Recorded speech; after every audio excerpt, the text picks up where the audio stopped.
ತೀರ್ಪು ಮಾಡುವುದಕ್ಕೆ ನೀನ್ಯಾರು ನನ್ನನ್ನು ಕೇಳುವಂಥ ಪ್ರಶ್ನೆಗಳು.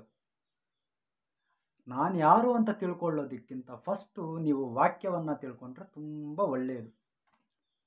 ನನ್ನ ಬಗ್ಗೆ ತಿಳ್ಕೊಂಡು ಸಮಯ ವ್ಯರ್ಥ ಮಾಡೋದು ಅಷ್ಟು ಒಳ್ಳೆಯದಲ್ಲ. ಸೊ ದೇವ್ರ ಬಗ್ಗೆ ತಿಳ್ಕೊಳ್ಳೋದ್ರಿಂದ ಇನ್ನಷ್ಟು ಅನೇಕ ಜನರಿಗೆ ಮಾದರಿಯಾಗಿ ನಿಲ್ಲೋದಕ್ಕೆ ಅವಕಾಶ ಇರುತ್ತೆ. ಸರಿ, ನಾವು ವಿಷಯಕ್ಕೆ ಹೋಗೋಣ. ವಾಕ್ಯ ನೋಡೋಣ. ಕೊರಿಂಥದವರಿಗೆ ಬರೆದ ಮೊದಲನೇ ಪತ್ರಿಕೆ 5ನೇ ಅಧ್ಯಾಯ 11ನೇ ವಚನ.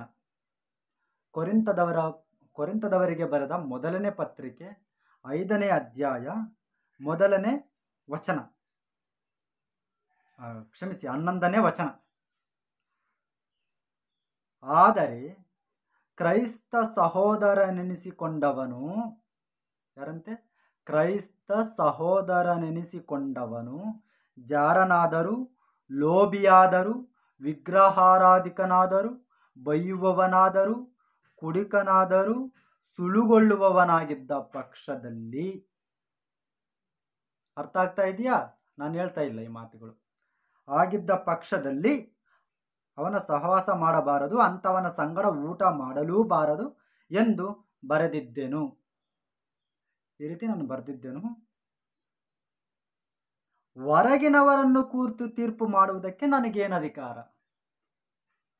ಕ್ರೈಸ್ತ ಸಹೋದರನೆನಿಸಿಕೊಂಡವನು ಬಗ್ಗೆ ಒಂದು ವೇಳೆ ಜಾರನಾಗಿದ್ದರು, ಲೋಭಿಯಾಗಿದ್ದರು, ಕುಡುಕನಾಗಿದ್ದರು, ಸುಳುಗೊಳ್ಳುವವನಾಗಿದ್ದರು, ಯಾರೇ ಆಗಿದ್ದರೂ ಅವನ ಸಂಗಡ ಊಟ ಮಾಡಲು ಬಾರದು, ಅಂಥವನ ಸಹವಾಸ ಮಾಡಬಾರದು. ಆಲ್ರೆಡಿ ಏನಾಗಿದೆ? ಅಲ್ಲಿ ತೀರ್ಪಾಗೋಗಿದೆ. ತೀರ್ಪಾಗೋಗಿದೆಯಾ? ಅಂಥವನ ಸಂಗಡ ನೀನು ಮಾತಾಡಬಾರ್ದು ಅಂತ ಒಂದು ಆಜ್ಞೆ ಅಂದ್ಕೊಳ್ಳೋಣ, ತೀರ್ಪು ಅಂದ್ಕೊಳ್ಳೋಣ. ತೀರ್ಪಾಗೋಗಿದೆ. ಅರ್ಥವಾಯ್ತಾ? ಮತ್ತೆ ಯಾಕೆ ಆ ತೀರ್ಪಾಗೋಗಿದೆ? ಯಾರ ಕುರಿತು? ಒಳಗಿನವರನ್ನು ಕುರಿತು, ಕ್ರೈಸ್ತ ಸಹೋದರನ ಕುರಿತು. ಇದು ಸುಳುಗೊಳ್ಳುವವನಾಗಿದ್ದು ಕ್ರೈಸ್ತ ಸಹೋದರನ ನೆನೆಸಿಕೊಂಡು ಕೂಡ ಸುಳುಗೊಳ್ಳುವವನು, ಜಾರನು, ಕುಡಿಕನು, ಲೋಭಿಯನು ಆದ ಕಾರಣ ಅವನ ಸಂಗಡ ಏನು ಮಾಡಬಾರ್ದು? ಅವನ ಸಂಗಡ ಸಹವಾಸ ಮಾಡಬಾರ್ದು, ಊಟ ಮಾಡಲು ಬಾರದು. ಇದು ಅವನಿಗಲ್ಲಿ ತೀರ್ಪು ಮಾಡಾಯಿತು. ಯಾರು? ಪೌಲ್ನ ಹೇಳ್ತಾ ಇರುವಂಥ ಮಾತಿದು. ಮತ್ತೆ ಹೊರಗಿನವರನ್ನು ಕುರಿತು ತೀರ್ಪು ಮಾಡುವುದಕ್ಕೆ ನನಗೇನು ಅಧಿಕಾರ? ಯಾರ ಕುರಿತು? ಹೊರಗಿನವರನ್ನು ಅಂದರೆ ಕ್ರೈಸ್ತ ವಿಶ್ವಾಸಿಗಳಲ್ಲದಂಥವರು, ಅನ್ಯ ಜನರನ್ನ ಕುರಿತು, ನಂಬಿಕೆ ಇಲ್ಲದವರ ಕುರಿತು ನನಗೆ ಅವ್ರ ಬಗ್ಗೆ ಮಾತಾಡೋದಕ್ಕೆ ರೈಟ್ಸ್ ಇಲ್ಲ. ಆದರೆ ಒಳಗಿನವರನ್ನು ಕುರಿತು ಮಾತಾಡೋದಕ್ಕೆ ಅಧಿಕಾರ ಇದೆ. ಒಳಗಿನವರನ್ನು ಕುರಿತು ಮಾತಾಡುವುದು ಒಳಗಿನವರನ್ನು ಕುರಿತು ತೀರ್ಪು ಮಾಡುವುದು ನೀವಲ್ಲವೇ?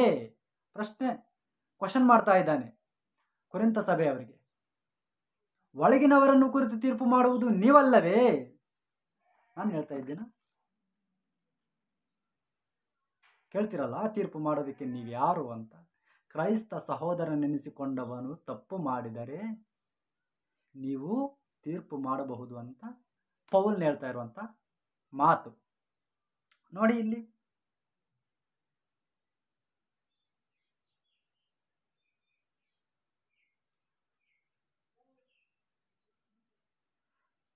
ಹೊರಗಿನವರನ್ನು ಕುರಿತು ತೀರ್ಪು ಮಾಡುವವನು ದೇವರು. ಯಾರನ್ನ? ಹೊರಗಿನವರನ್ನು ತೀರ್ಪು ಮಾಡುವುದು ಯಾರಂತೆ? ದೇವರು. ಆದರೆ ಈ ದುಷ್ಟನನ್ನು, ಅಂದರೆ ಯಾರು? ಒಳಗಡೆ ಇರೋ ದುಷ್ಟನು, ಅಂದರೆ ಕ್ರೈಸ್ತ ಅನಿಸ್ಕೊಂಡಿರುವಂತಹ ದುಷ್ಟನು ನಿಮ್ಮ ಮಧ್ಯದಿಂದ ತೆಗೆದು ಹಾಕಬೇಕು. ಏನು ಮಾಡಬೇಕಂತೆ? ತೆಗೆದು ಹಾಕಬೇಕು. ನಾನಲ್ವಲ್ಲ ಹೇಳ್ತಾ ಇರೋ ಮಾತಿದು. ನಾನು ಹೇಳ್ತಾ ಇಲ್ಲ ಈ ಮಾತು. ನನ್ನನ್ನು ನೀವು ಎಷ್ಟು ಬೈದರೂ ಪ್ರಯೋಜನ ಇಲ್ಲ. ಇಲ್ಲಿ ನನ್ನನ್ನು ಬೈಯೋದ್ರಿಂದ ನಿಮಗೇನು ಪ್ರಯೋಜನ ಇಲ್ಲ. ಏನಾದರೂ ಪ್ರಯೋಜನ ಅಂದರೆ ಒಂದು 4 ಆಣೆ ಪ್ರಯೋಜನ ಕೂಡ ಇಲ್ಲ ನಿಮಗೆ ನನ್ನ ಬೈಯೋದ್ರಿಂದ. ಸಾಧ್ಯ ಆದರೆ ವಾಕ್ಯಕ್ಕೆ ಹತ್ತಿರವಾಗಿದ್ದು ಜೀವಿಸಿರಿ. ತಪ್ಪ್ಯಾವುದು ರೈಟ್ ಯಾವುದು ಅಂತ ಗ್ರಹಿಸ್ಕೊಳ್ಳೋದಕ್ಕೆ ನೀವು ಪ್ರಯತ್ನ ಮಾಡಿರಿ. ಅರ್ಥವಾಯ್ತಾ? ಮತ್ತೆ ಇನ್ನೊಂದು ವಾಕ್ಯ ತೋರಿಸ್ತೀನಿ. ನೀನು ಯಾರು ಅಂತ ಹೇಳೋದಕ್ಕೆ, ನನಗೇನು ಅಧಿಕಾರ ಇದೆ ಅಂತ ಹೇಳೋದಕ್ಕೆ ಕೆಲವೊಂದು ವಾಕ್ಯಗಳನ್ನ ನಿಮಗೆ, ಇನ್ನೂ ಸ್ವಲ್ಪ ವಾಕ್ಯಗಳನ್ನ, ಯಾಕಂದರೆ ನಾವು ವಾಕ್ಯದ ಮೇಲೆ ನಮಗೆ ಸ್ವಲ್ಪ ಅವಗಾಹನ ಇದ್ದರೆ ಒಳ್ಳೆಯದು ಅಲ್ವಾ? ಅದಿಲ್ಲ ಅಂತಂದರೆ ತುಂಬ ಕಷ್ಟ ಇರುತ್ತೆ. ನಮ್ಮ ಪಾಸ್ಟ್ರೇ ಗ್ರೇಟು, ನಾವೇ ಗ್ರೇಟು, ನಮಗೆಲ್ಲ ಗೊತ್ತಿದೆ, ನಮ್ಮ ಪಾಸ್ಟ್ಗೆಲ್ಲ ಗೊತ್ತಿದೆ, ನಮ್ಮ ಪಾಸ್ಟ್ ಗೊತ್ತಿರೋದು ಗೊತ್ತಿಲ್ಲದೆ ಇರೋದು ಯಾವುದೂ ಇಲ್ಲ. ಈ ರೀತಿಯಲ್ಲಿ ಭ್ರಮೆಯಲ್ಲಿದ್ದೋಗ್ತೀವಿ. ನಮ್ಮ ಪಾಸ್ಟ್ಗೆ ಗೊತ್ತಿದೆಯಾ ಗೊತ್ತಿಲ್ವಾ ಅನ್ನೋದು ನಾವು ಚೆಕ್ ಮಾಡೋದಿಲ್ಲ. ಯಾಕಂದರೆ ನಾವು ಬೈಬಿಲ್ ಓದೋದಿಲ್ವಲ್ಲ, ಆದ ಕಾರಣ. ಸೊ ಬೈಬಿಲ್ ಓದಿದ್ರೆ ನಮಗೆ ನಮ್ಮ ಪಾಸ್ಟ್ರ್ ಮಾಡ್ತಾ ಇರೋದು ಕರೆಕ್ಟಾ, ನಾನು ಕರೆಕ್ಟಾಗಿದ್ದೇನಾ, ನಾನು ವಾಕ್ಯಕ್ಕೆ ಅನುಸಾರವಾಗಿ ನಡೀತಾ ಇದ್ದೇನಾ, ನಮ್ಮ ಪಾಸ್ಟ್ರ್ ವಾಕ್ಯಾನುಸಾರವಾಗಿ ಬೋಧನೆ ಮಾಡ್ತಾ ಇದ್ದಾರಾ ಅಂತ ಗ್ರಹಿಸ್ಕೊಳ್ಳೋದಕ್ಕೆ ಒಂದು ಇದಿರುತ್ತೆ. ನೋಡಿ, ತೀತನಿಗೆ ಬರೆದ ಪತ್ರಿಕೆಯಲ್ಲಿ 2ನೇ ಅಧ್ಯಾಯ 15ನೇ ವಚನ, ಈ ಕಾರ್ಯಗಳ ವಿಷಯದಲ್ಲಿ ಬೋಧಿಸುತ್ತಾ ಎಚ್ಚರಿಸುತ್ತಾ ಪೂರ್ಣ ಅಧಿಕಾರದಿಂದ ಖಂಡಿಸುತ್ತಾ ಇರು. ನಾನು ಹೇಳ್ತಾ ಇಲ್ವಲ್ಲ ಈ ಮಾತು ಕೂಡ. ದೇವರ ವಾಕ್ಯ ನನಗಿರೋ ಅಧಿಕಾರ ನನಗೆ ಯಾವ ಅಧಿಕಾರ ಕೊಟ್ಟಿದ್ದಾರೆ ಖಂಡಿಸೋದಿಕ್ಕೆ? ಅಧಿಕಾರ ಕೊಟ್ಟಿದ್ದಾನಾ ಇಲ್ವಾ? ನೀನು ಯಾರು ಅಂತ ಕೇಳಿದ್ರಲ್ಲ, ನಾನು ಯಾರು ಅನ್ನೋದಕ್ಕೆ ನನಗಿರೋ ರೈಟ್ಸ್ನ ವಾಕ್ಯವನ್ನು ತೋರಿಸಿ ಹೇಳ್ತಾ ಇದ್ದೀನಿ. ಏನಂತ? ಈ ಕಾರ್ಯಗಳ ವಿಷಯದಲ್ಲಿ ಬೋಧಿಸುತ್ತಾ ಎಚ್ಚರಿಸುತ್ತಾ ಪೂರ್ಣ ಅಧಿಕಾರದಿಂದ ಖಂಡಿಸುತ್ತಾ ಇರು. ಪೂರ್ಣ ಅಧಿಕಾರದಿಂದ ಖಂಡಿಸುತ್ತಾ ಇರು. ಪೂರ್ಣ ಅಧಿಕಾರದಿಂದ. ಅರ್ಥ ಆಯ್ತಾ? ನನಗೆ ಚಿಂತೆ ಮಾಡಬೇಕಾ? ನಾನು ಖಂಡಿಸಬಾರ್ದು, ಗದರಿಸಬಾರ್ದು, ಎಚ್ಚರಿಸಬಾರ್ದು ಅಂತ. ಬೈಬಿಲ್ ಓದಿ, ಸಂದರ್ಭಾನುಸಾರವಾಗಿ ಓದಿ, ಪ್ರತಿಯೊಂದು ಅಧ್ಯಯನವನ್ನು ಧ್ಯಾನ ಮಾಡಿ. ಸರಿ, ಯಾಕೆ ನಾನು ಖಂಡಿಸ್ತೀನಿ? ಯಾಕೆ ಈ ಅಂತ್ಯಕಾಲದಲ್ಲಿ ಈ ರೀತಿಯಾದಂತಹ ಬೋಧನೆಗಳು ಹೆಚ್ಚಾಗ್ತಾ ಇದೆ, ಯಾಕೆ ಅನ್ನೋದರ ಕುರಿತು ನಾವೊಂದು ಸರಿ ನೋಡೋಣ. ಥೆಸಲೋನಿಕದವರಿಗೆ ಬರೆದ 2ನೇ ಪತ್ರಿಕೆ 2ನೇ ಅಧ್ಯಾಯ 9ನೇ ವಚನದಿಂದ ಓದ್ತೀನಿ. ಥೆಸಲೋನಿಕದವರಿಗೆ ಬರೆದ 2ನೇ ಪತ್ರಿಕೆ 2ನೇ ಅಧ್ಯಾಯ 9ನೇ ವಚನ, ಅಧರ್ಮ ಸ್ವರೂಪನ ಪ್ರತ್ಯಕ್ಷತೆಯು ಸೈತಾನನ ಮಾಟಕ್ಕನುಗುಣವಾಗಿರುವುದು. ಯಾರ ಮಾಟಕ್ಕನುಗುಣವಾಗಿರೋದು? ಸೈತಾನನ ಮಾಟಕ್ಕನುಗುಣವಾಗಿರುವುದು. ಯಾರ ಪ್ರತ್ಯಕ್ಷತೆಯು? ಅಧರ್ಮ ಸ್ವರೂಪನ ಪ್ರತ್ಯಕ್ಷತೆಯು. ಅಧರ್ಮ ಸ್ವರೂಪನ ಪ್ರತ್ಯಕ್ಷತೆಯು ಸೈತಾನನ ಮಾಟಕ್ಕನುಗುಣವಾಗಿರುವುದು. ಅದು ಮೋಸಗೊಳಿಸುವ ಸಕಲ ವಿಧವಾದ ಮಹತ್ಕಾರ್ಯ, ಸೂಚಕ ಕಾರ್ಯ, ಅದ್ಭುತ ಕಾರ್ಯ ಇವುಗಳಿಂದಲೂ ದುರ್ನೀತಿಯ ಎಲ್ಲ ವಂಚನೆಯಿಂದಲೂ ಕೂಡಿ ನಾಶನ ಮಾರ್ಗದಲ್ಲಿರುವವರಿಗೋಸ್ಕರ ಸಂಭವಿಸುವುದು. ಸೂಚಕ ಕಾರ್ಯಗಳು ನಡೀತವಂತೆ, ಅದ್ಭುತ ಕಾರ್ಯಗಳು ನಡೀತವಂತೆ, ಸಕಲ ವಿಧವಾದ ಮಹತ್ ಕಾರ್ಯಗಳು ನಡೀತವಂತೆ. ಯಾವಾಗ ಅಂತಂದರೆ ಅಧರ್ಮ ಸ್ವರೂಪನು ಬಯಲಿಗೆ ಬಂದಾಗ. ಅಧರ್ಮ ಸ್ವರೂಪನ ಪ್ರತ್ಯಕ್ಷತೆಯು ಸೈತಾನನ ಮಾಟಕ್ಕನುಗುಣವಾಗಿರೋದು. ಅದು ಮೋಸಗೊಳಿಸುವ ಸಕಲ ವಿಧವಾದ ಎಲ್ಲ ವಿಧವಾದ ಮಹತ್ಕಾರ್ಯ,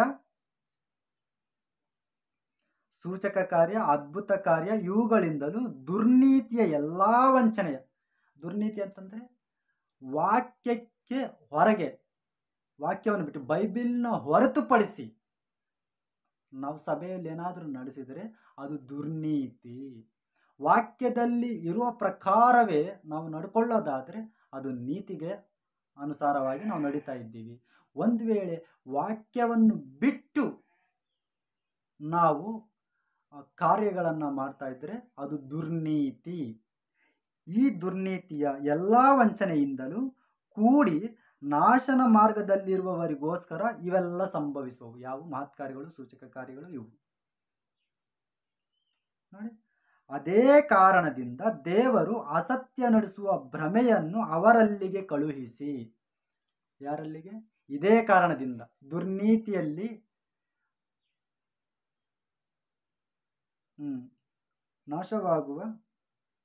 ನಾಶನ ಮಾರ್ಗದಲ್ಲಿರುವವರಿಗೋಸ್ಕರ ಸಂಭವಿಸಿದು. ಅವರು ಸತ್ಯದ ಮೇಲೆ ಪ್ರೀತಿಯನ್ನಿಡದ ಕಾರಣದಿಂದ. ಯಾವ ಕಾರಣದಿಂದ? ಸತ್ಯದ ಮೇಲೆ ಪ್ರೀತಿಯನ್ನು ಇಡದ ಕಾರಣ. ಯಾಕಂತಂದರೆ ಬಹಳಷ್ಟು ಜನರು ಸತ್ಯ ಗೊತ್ತಿಲ್ಲ, ಆದರೆ ನಾವು ನಮ್ಮ ಪಾಸ್ಟ್ರ ಹತ್ರ ಪ್ರಾರ್ಥನೆ ಮಾಡಿಸ್ಕೊಂಡ್ರೆ ಸಾಕು, ನಮಗೆ ಒಳ್ಳೆಯದಾಗುತ್ತೆ. ಭ್ರಮೆ. ನಾನು ನಂಬಿಕೆಯಿಂದ ಪ್ರಾರ್ಥನೆ ಮಾಡಬೇಕು ಅನ್ನೋದಿರೋದಿಲ್ಲ. ನಾನು ನಮ್ಮ ಪಾಸ್ಟ್ರ್ ಹತ್ರ ಪ್ರೇಯರ್ ಮಾಡಿಸ್ಕೊಂಡ್ರೆ ಸಾಕು, ನಾನು ನಮ್ಮ ಚರ್ಚ್ಗೆ ಹೋದ್ರೆ, ನಮ್ಮ ಸಭೆಗೆ ಹೋದರೆ ಸಾಕು.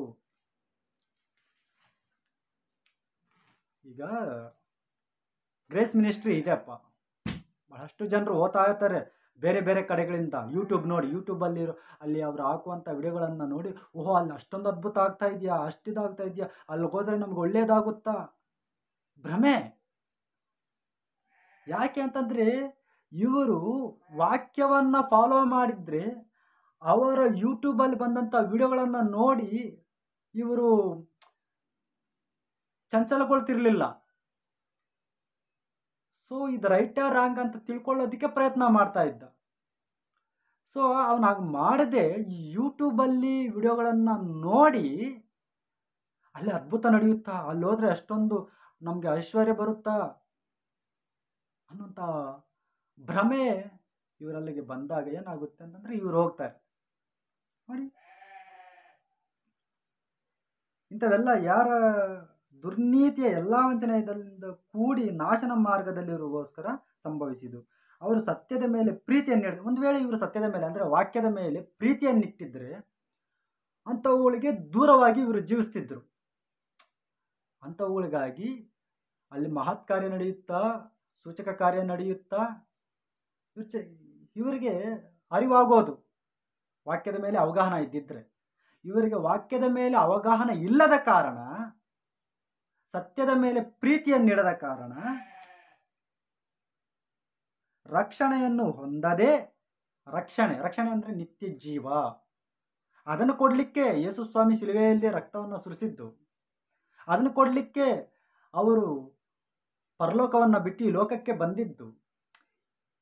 ತನ್ನ ಪಾಪವನ್ನು ತೊಳೆದುಕೊಳ್ಳೋದಕ್ಕೆ ಯಾರೂ ಪ್ರಯತ್ನ ಮಾಡ್ತಾ ಇಲ್ಲ. ಸೊ ಅದ್ಭುತ ಆಗಬೇಕು, ನಾನು ಅಲ್ಲಿಗೆ ಹೋದರೆ ನನಗೆ ಒಳ್ಳೆಯದಾಗಬೇಕು, ನಾನು ಹೋದರೆ ನನಗೆ ರೋಗ ಹೋಗಬೇಕು, ನಾನು ಅಲ್ಲಿಗೆ ಹೋದರೆ ನಾನು ಐಶ್ವರ್ಯವಂತನಾಗಬೇಕು. ಈ ಒಂದು ರೀತಿಯಾದಂಥ ಆಲೋಚನೆಗಳಿಂದ ನಾವು ಅಲ್ಲಿಗೆ ಹೋಗ್ತಾ ಇದ್ವಿ. ಅರ್ಥವಾಯ್ತಾ?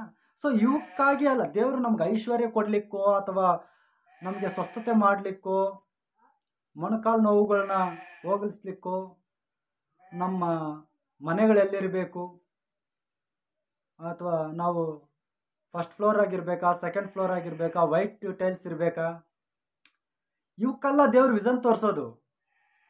ಆಯ್ತಾ? ಇದಕ್ಕಾಗಿ ಅಲ್ಲ ಯೇಸು ಸ್ವಾಮಿ ಶಿಲುಬೆಯಲ್ಲಿ ರಕ್ತ ಸುರಿಸಿದ್ದು. ಸೊ ವಾಕ್ಯ ಸತ್ಯದ ಮೇಲೆ ಪ್ರೀತಿಯನ್ನು ಇಡದ ಕಾರಣದಿಂದ ರಕ್ಷಣೆಯನ್ನು ಹೊಂದದೆ ನಾಶವಾಗುತ್ತಾರೆ. ಅದೇ ಕಾರಣದಿಂದ ದೇವರು ಅಸತ್ಯ ನಡೆಸುವ ಭ್ರಮೆಯನ್ನು ಅವರಲ್ಲಿಗೆ ಕಳುಹಿಸಿ ಆ ಸುಳ್ಳನ್ನು ನಂಬುವುದಕ್ಕೆ ಅವರನ್ನು ಬಿಡುತ್ತಾನೆ. ಆ ಸುಳ್ಳನ್ನು ನಂಬುವುದಕ್ಕೆ ಯಾರು ಬಿಡ್ತಾರೆ ಅಂತ? ದೇವರೇ ಬಿಡ್ತಾರೆ. ಯಾಕೆ ಬಿಡ್ತಾ ಇದ್ದಾರೆ ಅಂತಂದರೆ ಅವರ ಸತ್ಯದ ಮೇಲೆ ಪ್ರೀತಿಯನ್ನಿಡದ ಕಾರಣದಿಂದ, ದುರ್ನೀತಿಯಲ್ಲಿ ನಡೀತಾ ಇರೋ ಕಾರಣದಿಂದ. ಅರ್ಥ ಆಗ್ತಾ ಇದೆಯಾ ನಿಮಗೆ? ಯಾವಾಗ ನಡೆಯೋದು ಇವೆಲ್ಲ? ಅಧರ್ಮ ಸ್ವರೂಪನು ಬಯಲಿಗೆ ಬಂದಾಗ. ಅದು ಸೈತಾನನ ಮಾಟಕ್ಕೆ ಅನುಸಾರವಾಗಿರುತ್ತೆ ಅಂತ ವಾಕ್ಯ ಹೇಳುತ್ತೆ. ನೋಡಿ, ವಾಕ್ಯಕ್ಕೆ ವಿಧೇಯರಾಗಿದ್ದರೆ ವಾಕ್ಯ ಏನು ಹೇಳುತ್ತೋ ಅದನ್ನೇ ಅಲ್ಲಿ ಪ್ರಕಟಿಸ್ತಾರೆ. ವಾಕ್ಯವನ್ನು ಹೊರತುಪಡಿಸಿ ನಡೆದರೆ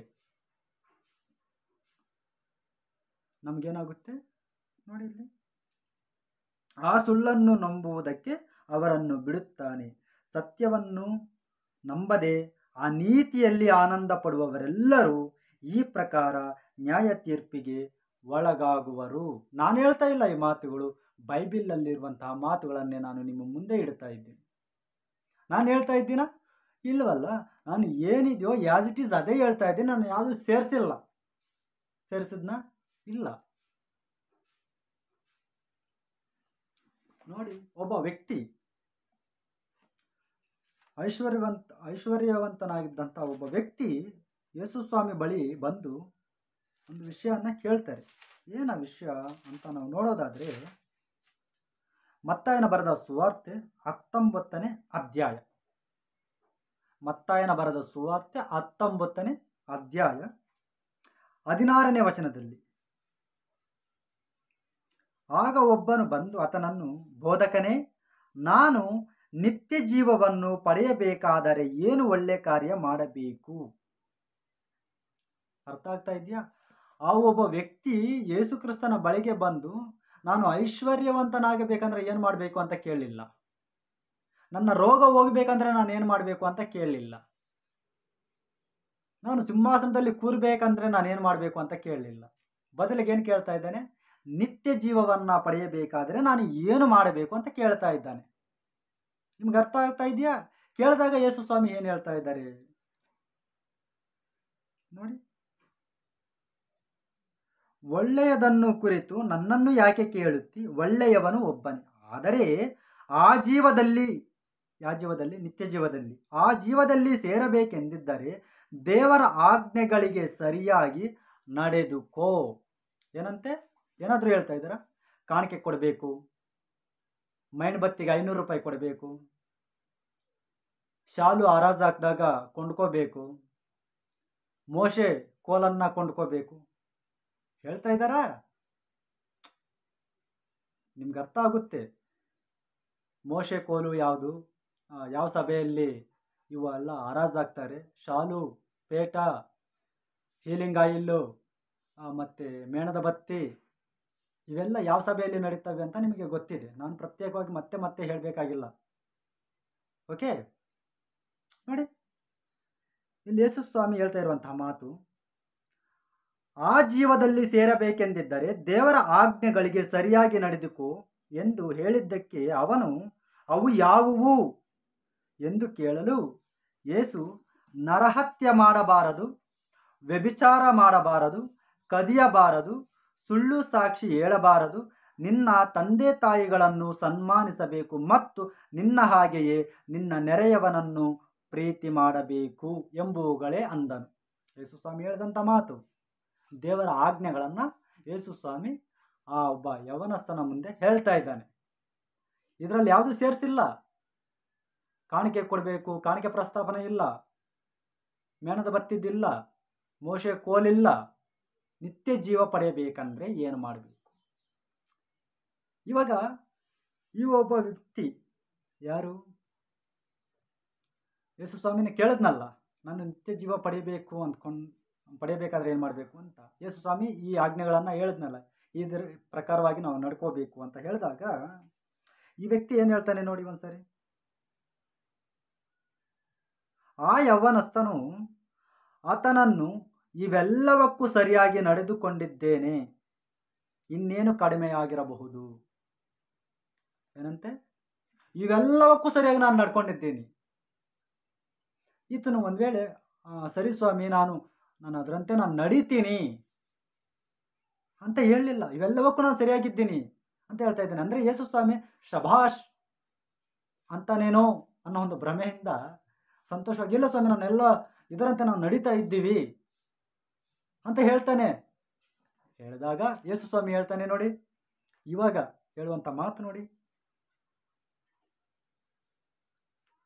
ಯೇಸು ಅವನಿಗೆ, ನೀನು ಸಂಪೂರ್ಣನಾಗಬೇಕೆಂದಿದ್ದರೆ ಹೋಗಿ ನಿನ್ನ ಆಸ್ತಿಯನ್ನು ಮಾರಿ ಬಡವರಿಗೆ ಕೊಡು.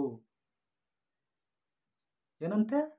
ನಿನ್ನ ಆಸ್ತಿಯನ್ನು ಮಾರಿ ಸ್ವಲ್ಪ ಇಕ್ಕೋ ಅಂತ ಹೇಳಿದ್ನ, ಎತ್ತಿಕ್ಕೋ ಅಂತ ಹೇಳಿದ್ನ, ನಿನ್ನ ಆಸ್ತಿಯನ್ನು ಯಾರಿಗೂ ಕೊಡಬೇಡ ಅಂತ ಹೇಳಿದ್ನ, ನಾನು ಅದನ್ನು ಡಬಲ್ ಮಾಡ್ತೀನಿ ಅಂತ ಹೇಳಿದ್ನ. ನಿನ್ನ ಆಸ್ತಿಯನ್ನು ಮಾರಿ ಬಡವರಿಗೆ ಕೊಡು. ಸ್ಪಷ್ಟವಾಗಿದೆಯಲ್ವಾ? ಆಸ್ತಿಯನ್ನು ಮಾರಿಬಿಡ್ಬೇಕಂತೆ. ಯಾಕೆ ಗೊತ್ತಾ? ಮತ್ತೆ ನೋಡಿರ್ಲಿ, ನಿನಗೆ ಪರಲೋಕದಲ್ಲಿ ಸಂಪತ್ತಿರುವುದು. ಎಲ್ಲಿ ಅಂತೆ? ಪರಲೋಕದಲ್ಲಿ ಸಂಪತ್ತಿರುವುದು, ಈ ಲೋಕದಲ್ಲಿ ಅಲ್ಲವಲ್ಲ. ಮತ್ತೆ ಈ ಲೋಕದ ಮೇಲೆ ನಮಗೆ ಇಷ್ಟೊಂದು ಮಮಕಾರ ಯಾಕೆ? ನಾವು ಕಾರಲ್ಲಿ ಬರ್ತೀವಿ, ಒಂದಿನ ದೇವ್ರು ನೋಡ್ತಾರೆ, ಘನವಾಗಿ ನಮ್ಮನ್ನು ಆಶೀರ್ವಾದ ಮಾಡ್ತಾರೆ. ನಮ್ಮ ಆಲೋಚನೆಗಳು, ನಾನು ಘನವಾಗಿ ಕಾಣಿಕೆಯನ್ನು ಕೊಟ್ಟರೆ, ನಾನು ಘನವಾಗಿ ದೇವ್ರು ನನ್ನನ್ನು ಆಶೀರ್ವಾದ ಮಾಡ್ತಾರೆ, ನಾನೊಂದಿನ ಕಾರಲ್ಲಿ ಬರ್ತೀನಿ, ನಾನೊಂದಿನ ಅಪಾರ್ಟ್ಮೆಂಟ್ ಕಟ್ತೀನಿ, ನಾನೊಂದಿನ ಎಲ್ಲರಿಗಿಂತ ಉನ್ನತವಾದ ಸ್ಥಿತಿಯಲ್ಲಿರ್ತೀನಿ. ಆಸೆಗಳೇನ್ರಿ? ಯೇಸು ಸ್ವಾಮಿ ಹೇಳ್ತಾ ಇರೋ ಮಾತೇನು? ಎಲ್ಲವನ್ನ ಮಾರು ಬಡವ್ರಿಗೆ ಕೊಟ್ಬಿಡು ಅಂತ. ಕೊಟ್ಬಿಟ್ರೆ ನಿನಗೆ ಪರಲೋಕದಲ್ಲಿರುತ್ತೆ ಸಂಪತ್ತು ಅಂತ ಯೇಸು ಸ್ವಾಮಿ ಹೇಳ್ತಾ ಇರುವಂಥ ಮಾತು. ಈ ಮಾತನ್ನ ಕೇಳಿದಾಗ ನೋಡಿ, ಇನ್ನು ಸ್ವಲ್ಪ ಇಲ್ಲಿ ನೋಡಿ, ಹಂಗೆ ಸಂಪತ್ತಿರುವುದು ನೀನು ಬಂದು ನನ್ನನ್ನು ಹಿಂಬಾಲಿಸು. ಏನಂತೆ?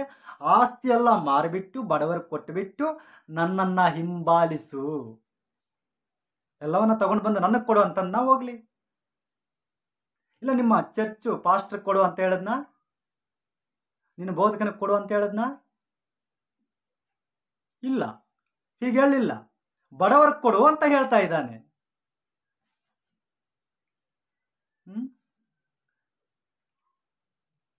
ನನ್ನನ್ನು ಹಿಂಬಾಲಿಸು ಎಂದು ಹೇಳಿದನು. ಆ ಯವ್ವನಸ್ಥನು ಬಹಳ ಆಸ್ತಿಯುಳ್ಳವನಾಗಿದ್ದರಿಂದ ಏನಾಗಿದ್ದಂತೆ? ಬಹಳ ಆಸ್ತಿಯುಳ್ಳವನಾಗಿದ್ದರಿಂದ, ಐಶ್ವರ್ಯವಂತನ ಆಲ್ರೆಡಿ ಆತನು ಆಗಿದ್ದರಿಂದ ನೋಡಿ, ಈ ಮಾತನ್ನು ಕೇಳಿ ದುಃಖದಿಂದ ಹೊರಟು ಹೋದನು. ಅಲ್ಲಿದ್ನ, ಸರಿ ಸ್ವಾಮಿ, ನಾನಿರೋ ಆಸ್ತಿ ಎಲ್ಲ ಮಾರ್ಬಿಡ್ತೀನಿ, ನಾನು ನಿನ್ನೊಂದಿಗೆ ಇರ್ತೀನಿ, ನೀನು ಬೇಕು, ನನಗೆ ನಿತ್ಯ ಜೀವ ಬೇಕು ಅಂತ ಕೇಳಿದ್ನ. ಬಹಳ ದುಃಖದಿಂದ ಹೊರಟೋದಂತೆ. ಈ ಲೋಕದ ಮೇಲೆ ಆಸೆಗಳು, ದೇವರ ಮಾತಿಗೂ ನಮಗಿರುವಂಥ ಆಸೆಗಳಿಗೂ ಎಷ್ಟೊಂದು ವ್ಯತ್ಯಾಸ ಇದೆ. ನಾನು ಹೇಳ್ತಾ ಇದ್ದೀನ ಈ ಮಾತುಗಳನ್ನ? ಬಡವರಿಗೆ ಕೊಡು ಅಂತ ಹೇಳಿದ್ದು ಯೇಸು ಸ್ವಾಮಿ. ಈ ಮಾತುಗಳನ್ನು ಕೇಳಿದಾಗ ಆತನು ಬಹಳ ದುಃಖದಿಂದ ಅಲ್ಲಿಂದ ಹೊರಟೋದ್ನಂತೆ. ಆಮೇಲೆ ಯೇಸು ಸ್ವಾಮಿ ತನ್ನ ಶಿಷ್ಯರನ್ನು ನೋಡಿ ಹೇಳ್ತಾ ಇದ್ದಾನೆ. ಅವನು ಹೊರಟೋದ ಮೇಲೆ ಶಿಷ್ಯರನ್ನು ನೋಡಿ ಏನು ಹೇಳ್ತಾ ಇದ್ದಾನೆ? ನಿಮಗೆ ಸತ್ಯವಾಗಿ ಹೇಳುತ್ತೇನೆ, ಐಶ್ವರ್ಯವಂತನು ಪರಲೋಕ ರಾಜ್ಯದಲ್ಲಿ ಸೇರುವುದು ಕಷ್ಟ. ಐಶ್ವರ್ಯವಂತನು ದೇವರ ರಾಜ್ಯದಲ್ಲಿ ಸೇರುವುದಕ್ಕಿಂತ ಒಂಟೆಯು ಸೂಜಿಯ ಕಣ್ಣಲ್ಲಿ ನುಗ್ಗುವುದು ಸುಲಭ. ನೋಡಿ ಹೋಲಿಕೆ ಹೆಂಗಿದೆ? ಸೂಜಿ ಕಣ್ಣು ಗೊತ್ತಲ್ವಾ?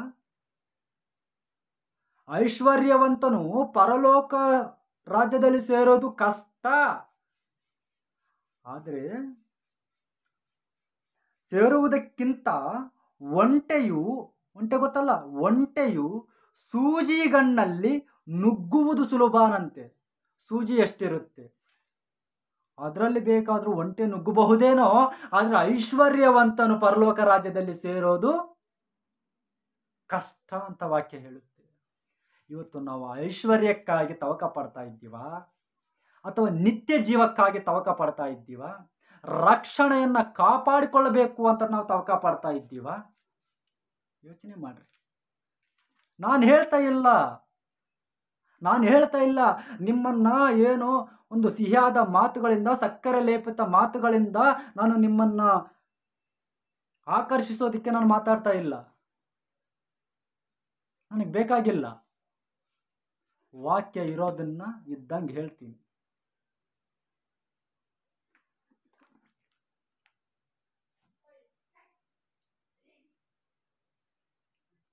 ಶಿಷ್ಯರು ಇದನ್ನು ಕೇಳಿ ಅತ್ಯಾಶ್ಚರ್ಯ ಅಂದರೆ ಹಿಂದೆಂದೂ ಕೇಳದಂತಹ ಮಾತುಗಳು, ಅವರ ಮನಸ್ಸಿನಲ್ಲೂ ಒಂದು ಊಹೆಗೂ ಕೂಡ ಬರದಂತಹ ಮಾತುಗಳು. ಅತ್ಯಾಶ್ಚರ್ಯಪಟ್ರಂತೆ. ಅತ್ಯಾಶ್ಚರ್ಯಪಟ್ಟು ಹೀಗಿದ್ದರೆ ಯಾರಿಗೆ ರಕ್ಷಣೆ ಆದೀತು? ಯಾಕಂತಂದ್ರೆ ಎಲ್ಲರೂ ಸ್ವಾರ್ಥದಿಂದ ಇರುವಂಥ ವ್ಯಕ್ತಿಗಳೇ ಅಲ್ವಾ? ಯಾರು ಹೋಗಿ ಮಾರ್ಬಿಟ್ಟು ಆಸ್ತಿ ಎಲ್ಲ ಮಾರ್ಬಿಟ್ಟು ಬಡವರು ಕೊಟ್ಬಿಟ್ಟು ಇವರು ಯೇಸು ಸ್ವಾಮಿನ ಬಾಲಿಸ್ತಾರೆ? ಹಾಗಿದ್ರೆ ಯಾರಿಗೆ ರಕ್ಷಣೆ ಆಗುತ್ತೆ? ಇವ್ರಿಗೆ ಆಶ್ಚರ್ಯ ಆಗ್ತಾ ಇದೆ. ಯಾರಿಗೆ ರಕ್ಷಣೆ ಆದೀತು ಎಂದು ಕೇಳಲು ಯೇಸು ಅವರನ್ನು ದೃಷ್ಟಿಸಿ ನೋಡಿ, ಇದು ಮನುಷ್ಯರಿಗೆ ಅಸಾಧ್ಯ, ಆದರೆ ದೇವರಿಗೆ ಎಲ್ಲವೂ ಸಾಧ್ಯ. ಯಾಕಂತಂದ್ರೆ ಇವರಲ್ಲಿ ಕಾರ್ಯ ಮಾಡಬೇಕಾಗಿರೋದು ದೇವರು. ನಿನಗೆ ಅಸಾಧ್ಯ ಆಗಬಹುದು, ಮನುಷ್ಯನಿಗೆ ಅಸಾಧ್ಯ ಆಗಬಹುದು, ಆದರೆ ದೇವರಿಗೆ ಎಲ್ಲವೂ ಸಾಧ್ಯ. ಈ ಮಾತನ್ನ ಅವರು ಸುಳ್ಳು ಬೋಧಕರು ಯಾವುದಕ್ಕೆ ಉಪಯೋಗಿಸ್ಕೊಳ್ತಾರೆ ಅಂತಂದ್ರೆ, ಅವರು ಮಾಡುವಂಥ ಗಿಮಿಕ್ಗಳಿಗೆ ಉಪಯೋಗಿಸ್ಕೊಳ್ತಾ ಇದ್ದಾರೆ ದೇವರಿಗೆಲ್ಲ ಸಾಧ್ಯ ಅನ್ನೋದನ್ನು. ಹೌದು, ನಾವು ವಾಕ್ಯಕ್ಕೆ ಅನುಸಾರವಾಗಿ ನಡೆಯಬೇಕು, ವಾಕ್ಯದಿಂದ ಹೊರಗೆ ಹೋಗಬಾರ್ದು. ಗಲಾತ್ಯ ದೇವರಿಗೆ ಬರೆದ ಪತ್ರಿಕೆಯಲ್ಲಿ